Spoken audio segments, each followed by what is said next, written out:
আসসালামু আলাইকুম বন্ধুরা, এটি হচ্ছে গৃহ প্রবন্ধের দ্বিতীয় পর্ব। আমরা জানি গৃহ প্রবন্ধটি বেগম রোকেয়া সাখাওয়াত হোসেন লিখেন, যেখানে তিনি নারীর অধিকার, গৃহের নারীর অধিকার এবং অবস্থান নিয়ে একটা আন্দোলন করেছেন বা লেখনিক আন্দোলন করেছেন।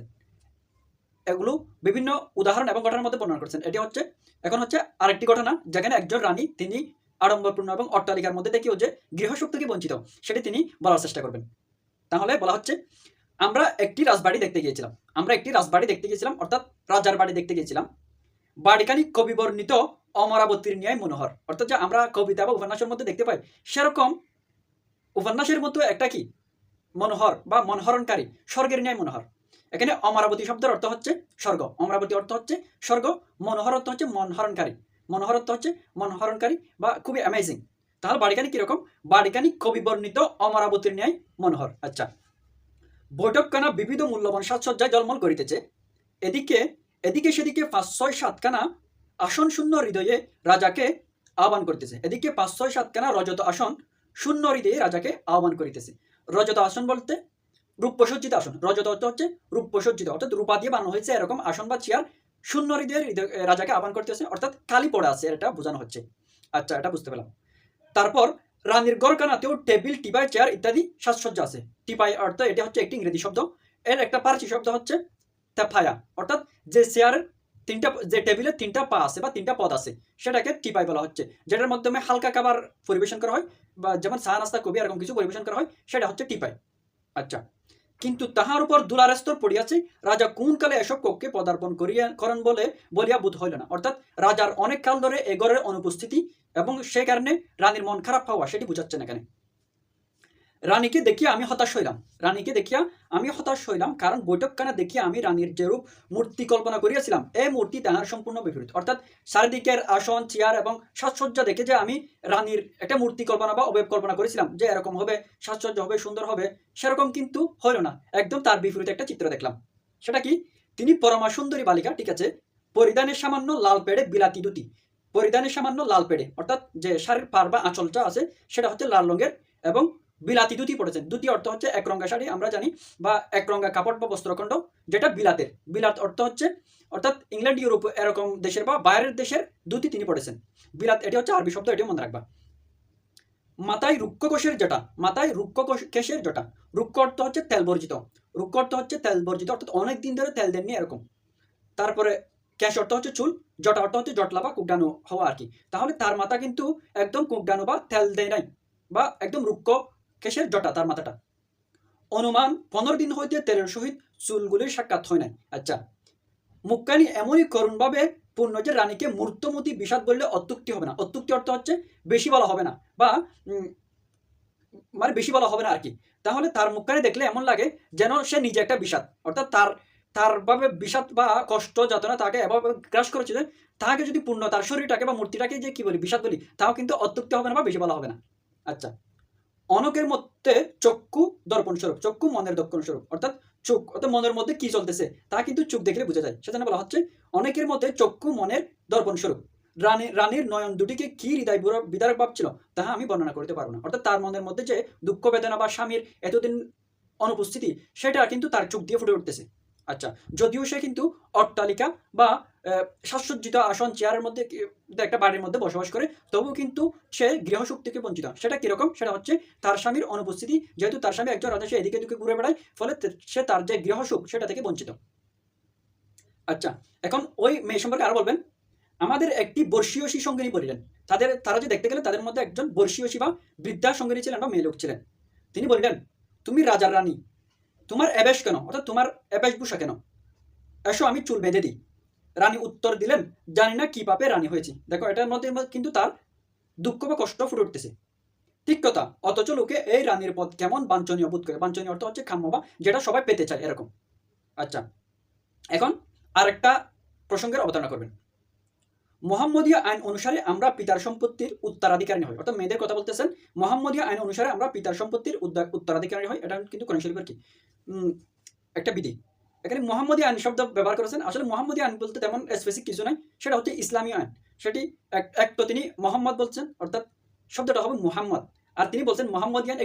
একটু সে যেহেতু একটু বস্তবাচা, বুঝতে পারছো?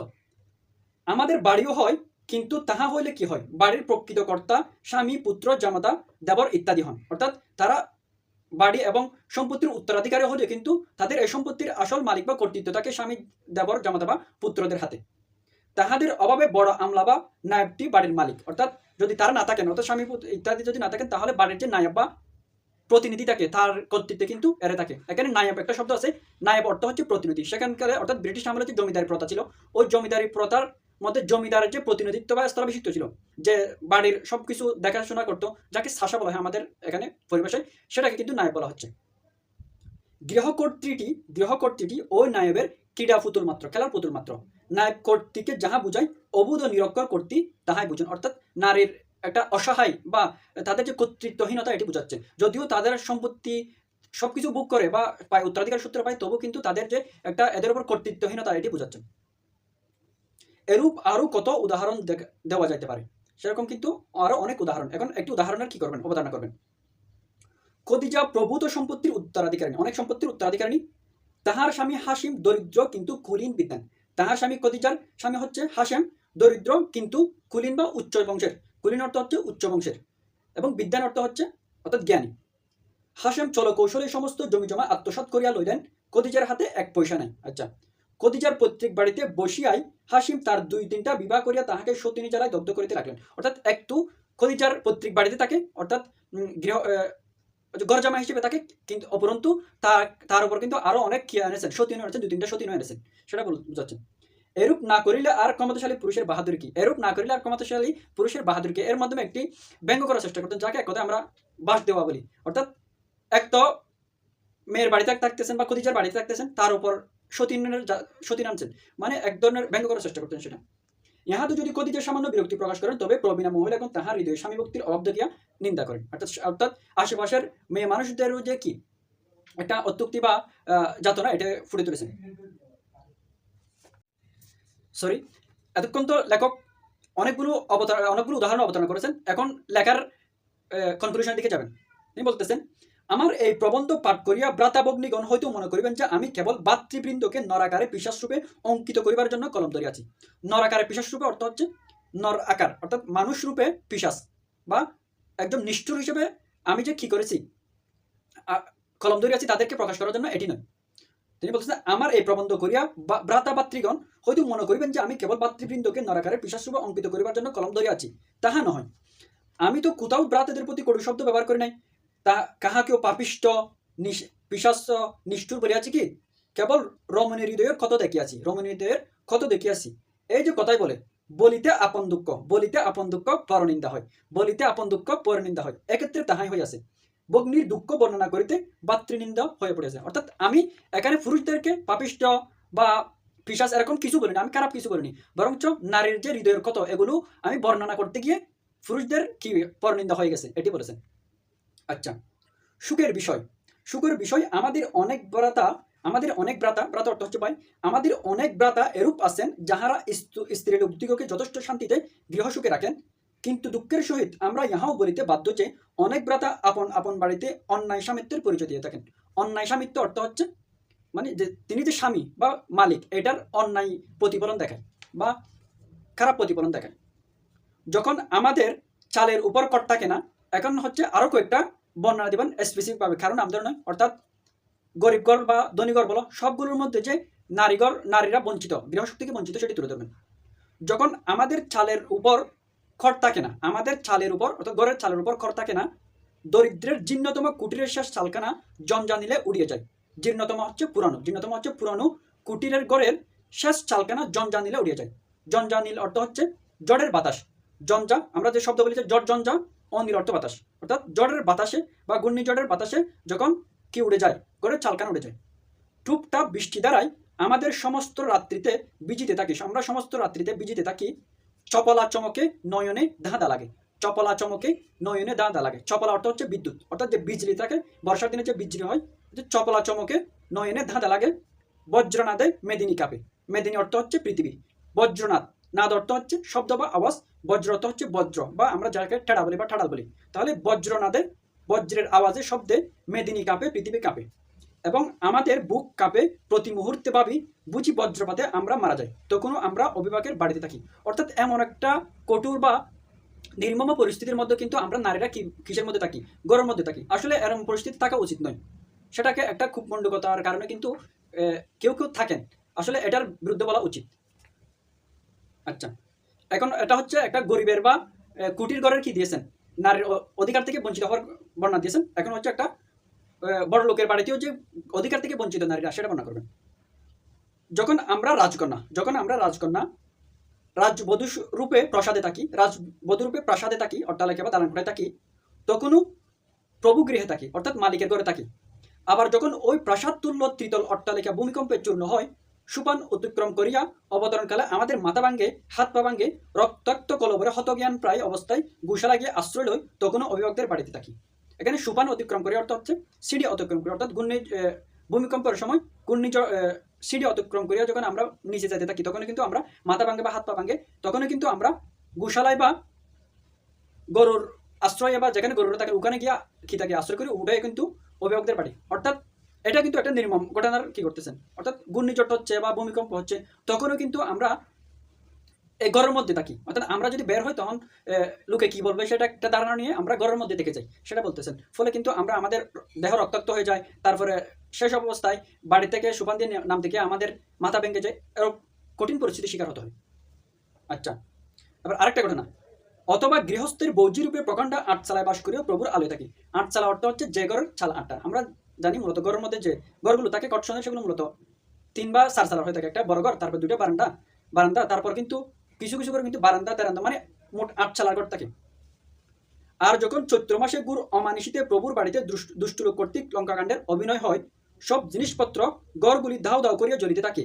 আমরা এক বসনে প্রাণটি হাতে করিয়া কোনো মতে দৌড়াইয়া গিয়া দূরস্থিত একটা কুল গাছে দাঁড়াইয়া কাঁপিতে থাকি, তখনও অভিভাবকের বাড়িতে থাকি। আচ্ছা, চৈত্র মাসের গুড় অমানিশিতে, অমা অর্থ হচ্ছে ওই যে অমাবস্যা, অমাবস্যা অর্থ হচ্ছে গুড় রাত্রি বা অমাবস্যা, নিশীত অর্থ হচ্ছে রাত্রি, অর্থাৎ অমাবস্যার রাত্রি বা অমাবস্যার রাতে, অর্থাৎ গুড় অন্ধকার রাত্রি। দুষ্টু লোক কর্তৃক লঙ্কাকাণ্ডের অভিনয় হয়। লঙ্কাকাণ্ডের অভিনয় বলতে এখানে দুষ্টু লোক কর্তৃক আক্রমণ বা বাজে আক্রমণকে বোঝানো হয়েছে। এক বসন অর্থ হচ্ছে এক কাপড়ে, এক বসন অর্থ হচ্ছে এক কাপড়ে, এবং কুল গাছ অর্থ হচ্ছে কি বড়ি গাছ। অর্থাৎ এরকম খারাপ পরিস্থিতির মধ্যে কিন্তু আমরা ঘরের মধ্যে থাকি, এটা কিন্তু গৃহসুখ বলা যায় না। এখন তার কি হতে পারে, মানে সমাধান কি হতে পারে তা বর্ণনা করবেন। ইংরেজিতে হুম বলে যাহা বুঝায়, গৃহ শব্দ দ্বারা আমি তাহাই বুঝাতে চাই। ইংরেজিতে হোম শব্দ দ্বারা গৃহর যে অর্থ বোঝায়, তাহা কিন্তু এই গৃহ দ্বারা তিনি অর্থ বোঝাতে চান। শারীরিক আরাম ও মানসিক শান্তিতে যাহা তাহাই গৃহ, অর্থাৎ যেখানে নারী হয়ে সত্য যে আমরা শারীরিক আরাম এবং শান্তিতে এবং মানসিক শান্তিতে বসবাস করতে পারবো, সেটাকে কিন্তু আমি গৃহ বা হোম বলবো। আচ্ছা, বিধবা হইলে স্বামী গৃহ একরূপ বাসের অযোগ্য হয়, হতভাগিনী তখন পিতা বা তার শরণাপন্ন হন। একটা হিন্দি প্রবাদ আছে, অর্থাৎ স্বামীর কর্তৃত্ব থাকলেও যেমন তারা কি থাকে গৃহ সুখ থেকে বঞ্চিত থাকে, ঠিক সেরকম বিধবা হলেও কিন্তু তারা ঘরের সুখ থেকে বঞ্চিত থাকে। একটা হিন্দু প্রবাদ বলবেন সেটা আর কি। घर की जली बन में गई, बन में লাগি আগ, বন বেচারা ক্যা করে কর্ম মে লাগি আগ। অর্থাৎ গরমে জ্বলি, অর্থাৎ ঘরের মধ্যে আগুন লাগছে, বন মে গিয়ে সেজন্য বনের মধ্যে গেলাম বা জঙ্গলে গেলাম, বন মে লাগি আগ, বনে গিয়ে দেখি বনের মধ্যেও কি লাগলো, আগুন লাগলো। আগ অর্থ হচ্ছে আগুন লাগলো। বন বেচারা ক্যা করে, অর্থাৎ বন বেচারা কি করবে, কর্ম মে লাগি আগ, অর্থাৎ আমাদের কপাল বা আমার কর্মে যে কি দুর্ভাগ্য। কর্ম অর্থ হচ্ছে ভাগ্য বা যে তাকদির বলে, ওটার আশেপাশে একটা অর্থ হচ্ছে কর্ম। আচ্ছা, অর্থাৎ আমি স্বামীর ঘরে ছিলাম, স্বামীর ঘরে থাকতে কিন্তু আমি কি ছিলাম, ওই যে অত্যাচারের শিকার হয়েছিলাম, সেজন্য কিন্তু আমি ডিভোর্স নিয়ে পরিবারের মধ্যে আসি বা বাই ফিটার আন্ডারে আসি, তখন কিন্তু আমার একই কষ্ট সহ্য করতে হচ্ছে। সেজন্য বলতেছে আসল দোষ হচ্ছে আমি যে নারী হিসেবে জন্ম নিচ্ছি, সেটা কিন্তু আমার আসল দোষ, আমার জায়গা বা কারো কর্তৃত্ব দোষ নয়, আমি যে নারী হিসেবে জন্ম নিচ্ছি সেটা হচ্ছে আমার আসল দোষ, সেটা বলতে চাচ্ছে। এর অর্থ করতেছেন, গৃহ দগ্ধ হইয়া বনে গেলাম, বনে লাগিলে আগুন, বন বেচারা কি করিবে আমার কপালে লাগিয়েছে আগুন। তাই বলি গৃহ বলিতে আমাদের একটি পর্ণকুটির নাই। আমাদের বলতে এখানে নারী ফুরা নারী জাতিকে বোঝাচ্ছেন। গৃহ বলিতে আমাদের একটি পর্ণকুটির বা পাতার ঘর নাই বা ছোট ঘর নাই। প্রাণী জগতে কোনো জন্তুই আমাদের মতো নিরাশ্রয় নহে, সকলের গৃহ আছে, সকল নাই কেবল আমাদের। অর্থাৎ সকল প্রাণীদের কি থাকলে গৃহ থাকলে কিন্তু আমরা নারী হিসেবে আমাদের ঘর নাই, অর্থাৎ যে ঘরে গিয়ে আমরা শান্ত হিসেবে বা আরামায়েশে থাকতে পারবো বা মানসিক শান্তি থাকতে পারবো, সেরকম কিন্তু আমাদের একটা ঘর নাই লেখকের মতে। আচ্ছা, তোমরা আমরা তো এই গৃহ কি পড়ছিলাম, প্রবন্ধ পড়লাম, এটা কিন্তু একটা সংক্ষেপিত, অর্থাৎ এখানে আরো অনেকগুলো ঘটনা বা উদাহরণের বর্ণনা আছে যেগুলো কাটছাট করে সামান্য কিছু এনেছেন। এর মাধ্যমে তিনি বোঝাতে চেয়েছেন নারীরা যে গৃহের মধ্যে থেকেও ঘরের আসল সুখ বা আরামায়েশ থেকে বঞ্চিত, এটি বোঝাতে চেয়েছেন। এটা যদিও তার যা 19 শতকের কি ছিল, একটা তার গৃহের বর্ণনা ছিল, যদিও বর্তমান অনেক কিছু পরিবর্তন হয়েছে, সেটা অবশ্যই আমরা দেখতে পাচ্ছি। আশা করি তোমরা এটা বুঝতে পেরেছো, না বুঝলে কিন্তু অবশ্যই